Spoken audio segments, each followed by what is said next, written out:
All of Canadian MMA is talking about Power Bar being acquired by the UFC, signing with the UFC. That's Marc-André Barriault, Power Bar, and we're very excited. Congratulations to Marc-André Power Bar Barriault, and we're going to speak to his coach, Sifu Patrick Marcil. My name is Germami, and I'm joined by Lewis Hill. Yeah, Sifu Pat, as always, gives a good soundbite. We're very excited to talk to him. Marc-André going to the UFC. How huge is this? That's amazing, and well deserved too. You know, he won 2 belts in 2 separate divisions. The champ. That's it for the biggest league here in Canada and Canadian MMA. That's TKO MMA. So Power Bar will be making some big power moves and go above the bar that people are setting for him as he transitions into the Ultimate Fighting Championship. That is poetry, my friend. Woo! Speaking of poetry, let's get Sifu Pat on the line. Let's do it, brother.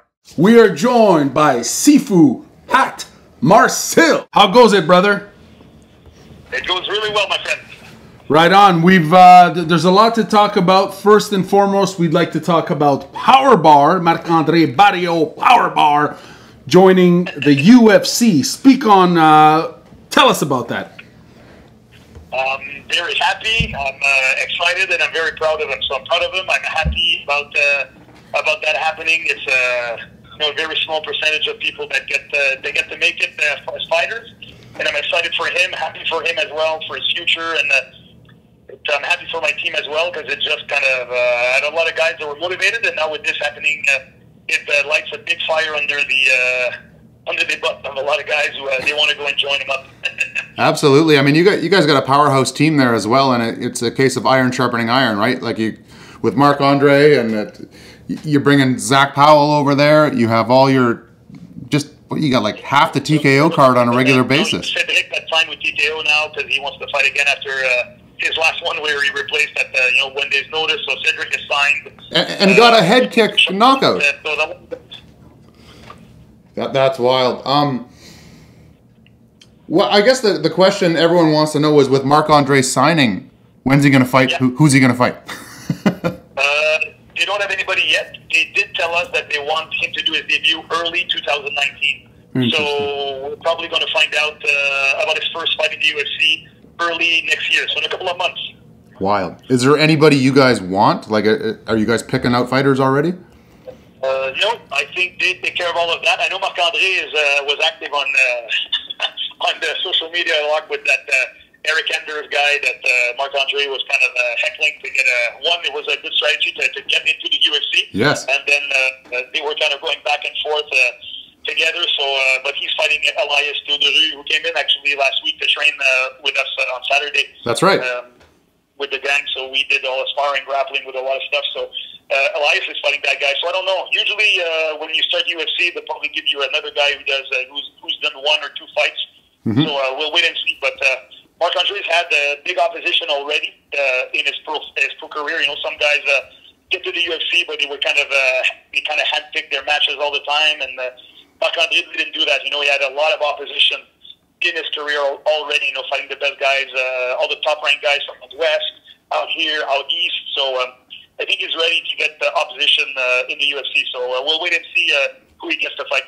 Well, he got 2 belts. I mean, talk about opposition. He's a double champ. That's right, at 205s, and he, fighting Adam Hunter, who had been picked up by the UFC before he got flagged with a little hiccup in his career that happened, but he did make it to the UFC, didn't get to fight. So beating him in the first round, and then Kornberger was the top dog out west, and Marc-André beat him as well. So I think he didn't cheat his way into the UFC. Let's say he's had some tough opposition throughout, especially the last 3-4 years.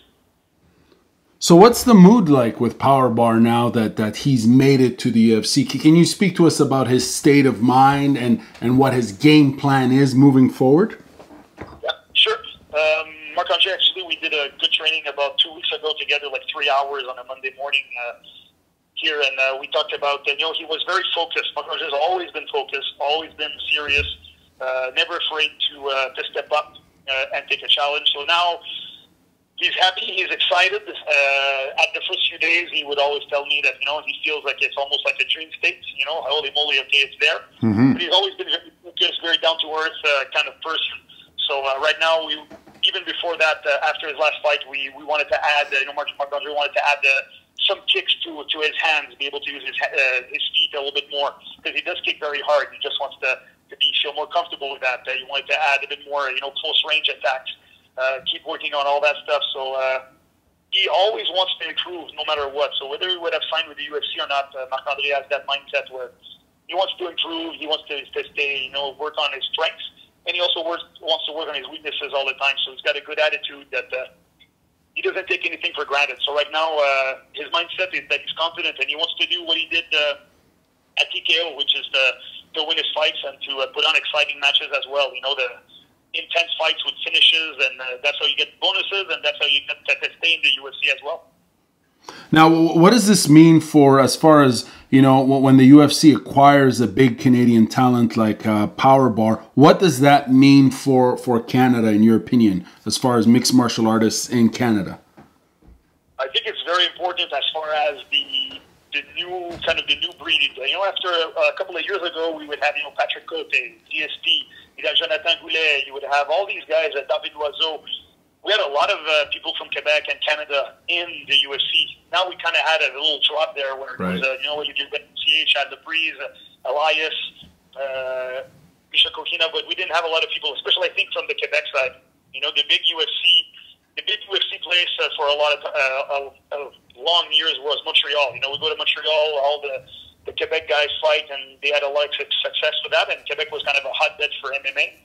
It kind of dropped off for a few years, and I think Marc-André, hopefully the goal is to revive that and to have, a lot of guys from Quebec and from Canada kind of take their place back into the UFC and have more of them. So if it can, he's done it, so I think he can motivate others to take his path, win high-level championships, win fights, put on exciting fights, and you'll get your opportunity. So I think it's hopefully it sets up a new wave of fighters from Quebec and from Canada that make it to the UFC. It's funny you say that, because I believe he's spearheading that new wave of Canadian fighters coming out of Quebec, and promoting Canada. So it's gonna be really exciting to see him in the UFC and on Fight Pass. Now, speak to us about his relationship with TKO MMA. Obviously, he won 2 belts in 2 separate divisions. What's his relationship with that promotion and its promoter? I think Marc-André did a very good job, actually, since he started to promote, and he was really a good company guy. When we started, Marc-André didn't really know Sifu Patrick, who was the promoter. I myself had done a few, like the S1 that Dave was supposed to fight at that, and I had a few of my fighters fight at Extinct a few years back, 2013, I think. And during those times, some things happened money-wise and other stuff that they weren't able to continue. But Sifu Patrick has always been a good promoter as far as putting on big shows. He has connections, of course. He did help out Marc-André get that UFC contract and get that UFC the foot into the door. So he did his part. So I can't say anything about him being. He really worked for Marc-André, and Marc-André also worked for TKO in a really good way. Like when they asked him, he did countless interviews, especially for the Quebec shows in Quebec City, with the media, TV. He has the record for the most tickets sold for a TKO event ever. Wow. The first time against Kornberger, Marc-André is a guy he outsold everybody who ever fought at TKO. He sold the most tickets. So, that's all good to help the company. So they kind of grew up in together. So Sifu Patrick found out Marc-André was always a stand-up guy, company guy, worked hard, did all the media stuff, delivered the merchandise when it was into the ring. He said he was going to do good fights and big fights, and he did. He replaced on a couple of occasions against, last minutes against Joe Vallée. Yep. Stepped up to fight out at 205. So he did good for the company, and Sifu Patrick did good on his end as well with what he said that he was going to help Marc-André make it to the UFC, and he felt that he deserved to be in the UFC, and we're there now. So it turned out great for everybody, I think. It's pretty incredible, and with Marc-André and your gym spearheading getting more Canadians into the UFC, you got North America covered. You also have Asia covered with Dave Leduc, right? Yeah. Dave is taking care of that. Now, Dave is taking a rematch. Is that correct?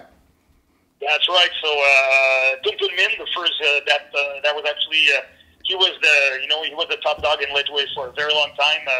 I think he has 83 wins and only 2 losses, and he also fought.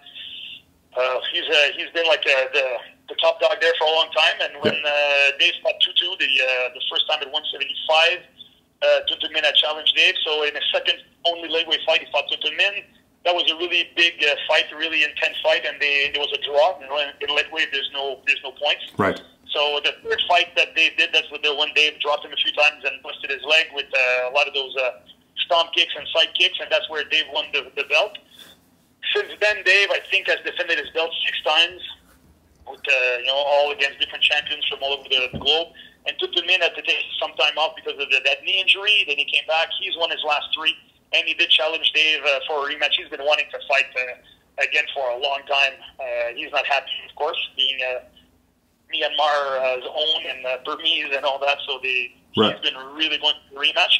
And the tradition there is when the champion challenges you, you have to accept, or they strip you of your title. Wow. So Dave actually wanted to take a little break, and since he's had 14 professional Muay Thai fights and 9 Lethwei fights in 3 years. So that's a lot of fights. So he wanted to take a little break, but he said, no, if you don't defend in December, you lose your belt. So he's going to fight, and next fight is against Tun Tun Min, who was the former champ against the current champ. So it's going to be and this guy's very tough, hits hard, kicks hard, and very, very durable. So it's a challenging fight to fight a guy like that. That's incredible. It says a lot about the Lethwei tradition and the Patenaude gym attitude. I mean, you guys aren't backing down from fights either, right? So it just kind of went with the Patenaude attitude that Dave's, of course, going to accept that fight, even though he wanted to take a break. He's a true fighter. He's got a fighter's heart. Guaranteed. So Dave is, to do that, to fight these guys on your second or third Lethwei fight, when you're just had 13 fights and these guys have 100. Dave's always stood up to anybody. You fight a guy like Cyrus Washington, who's a multiple-time world champ. Fighting a guy like Dizalek, who had 4 different titles in Thailand. I think at one point he had all the stadium belts. Dave has always been a fearless dude as far as accepting challenges and stepping up. So this is not going to be any different. It's going to be their 3rd fight, and I think Dave is stronger, has got more experience. The last 3 years I've seen him grown as well. So our goal is to make Tun Tun Min regret, to asking for the 3rd fight. That's the goal. Are you going to be there for this one? Because you were there for the last one, right? Was there for the last one? Actually, yes, I'm going to be there. They wanted to do the fight on December 8th in Myanmar, but then I told Dave, well, I have to coach Zachary and Isaac at TKO. That's right. And Dave said, well, if my coach is not there, I'm not fighting. So they actually changed the whole date of the event to December 16th. They moved the whole event for Sifu Pat. That's awesome. They changed the whole event for me. They said, I'm not coming if my coach is not coming, so you guys have to figure that out. He's already coaching 2 other fighters that same day. And obviously, you can't be in Montreal on Friday and get to Myanmar for Saturday afternoon. That's kind of hard when it takes 30 hours to get there, plus the time change. So they changed it to December 16th just for that. So they're serious about the fighting over there, and they did all that. So December 16th, and I will be there a few days before to spar and train and help out Dave, just like we did last time, get mentally ready together, and then I'll be there to coach him and see him and defend his title again, and then we'll work our way back. And Dave is coming back, I believe, a few days after to train here for a month and a half and do some seminars in his tour that he did last year. Awesome. Well, after it's all done, you have to come on and talk with us about your experiences in Myanmar, both times, the time before and this time. I'm sure you got a few stories to tell. It's pretty cool. It's almost like a different world over there, but it's very interesting. So it's kind of an awesome experience to be able to do that as well. To live those experiences, to travel in places like that for fights, and to see thousands of years of tradition, and to be part of that. So it's something that I'm very very proud and also kind of thankful that I'm able to do as well. That's awesome. Well, Sifu Pat, we look forward to talking to you again in the near future. All the best to you, and thank you for your time. No problem. Always have time for you guys. Sifu Pat Marcil talking about global domination, really. Global domination. Having Dave Leduc dominate Asia, and of course having power bar to the UFC here in North America. Man, the guy's everywhere. They moved the show. They moved the Lethwei show for Sifu Pat.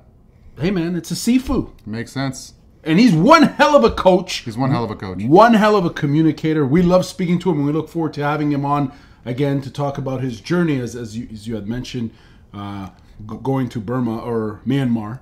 Sifu Pat, always a legend. Thanks for the time.